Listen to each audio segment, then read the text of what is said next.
La historia de esta, que muchos han llamado una dictadura, pues empezó hace casi 60 años. En el año 59 se logró el triunfo de la revolución, exactamente el 1 de enero de ese año 1959. Pero hubo algunos puntos antes de esa fecha, como por ejemplo en el año 53, cuando Fidel, su hermano y sus compañeros de revolución atacaron el cuartel Moncada. En ese ataque, Fidel sale preso y luego va al exilio en México. Cuando logra recobrar su libertad en Cuba, va al exilio en México, donde reorganiza las guerrillas y se devuelve para La Habana a bordo del buque Granma, en el cual ingresó para iniciar la guerra revolucionaria. Finalmente triunfa en el 59, como les estábamos diciendo, y en el año 61 tiene que repeler una ofensiva de Estados Unidos para tratar de atacar esa revolución en Bayaco-Chinos. Ese triunfo de los guerrilleros revolucionarios en Bayaco-Chinos fue la consolidación definitiva de la revolución cubana, y desde ahí hasta entonces, pues toda la historia que estamos recordando aquí en NTN 24 y en Noticias RCN. Jairo Libreros, buenas tardes. Andrés, buenas tardes. ¿Qué hay que hacer ahora para entender a Cuba? Ya no está Fidel en vida, pero está todavía Raúl. Políticamente desde el exilio están pidiendo que los cambios sean ya. ¿Usted cree que hay cambios ya en Cuba?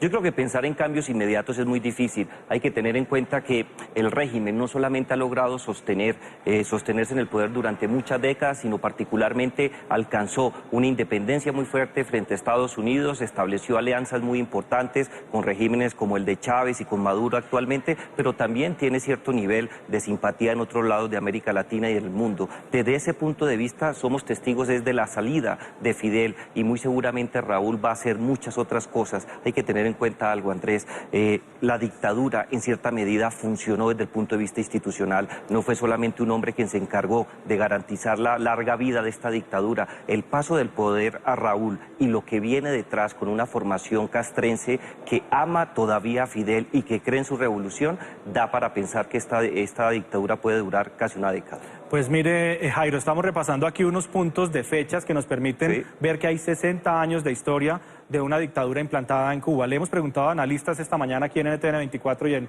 Noticias RCN. Quiero hacer la misma pregunta a usted. ¿Para cuándo vamos a ver elecciones libres, candidatos libres, multipartidismo en Cuba, prensa libre, acceso de los ciudadanos al voto? ¿Cuándo podremos ver eso en Cuba?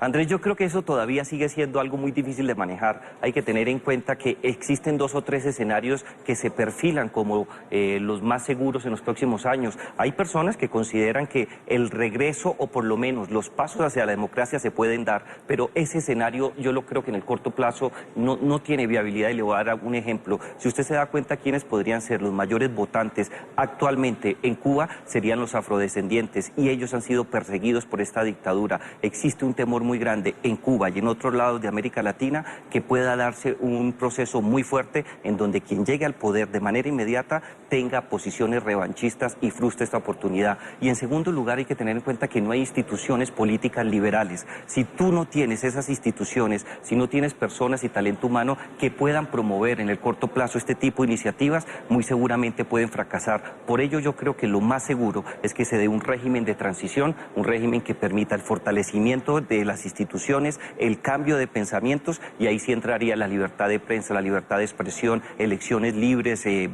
donde todo el mundo tenga el derecho universal a votar. Todavía no es el momento, quizás, muy seguramente tomaría mínimo 5 años. Jairo, muchas gracias por sus comentarios para la ilustración de nuestros televidentes en NTN y en Noticias RCN.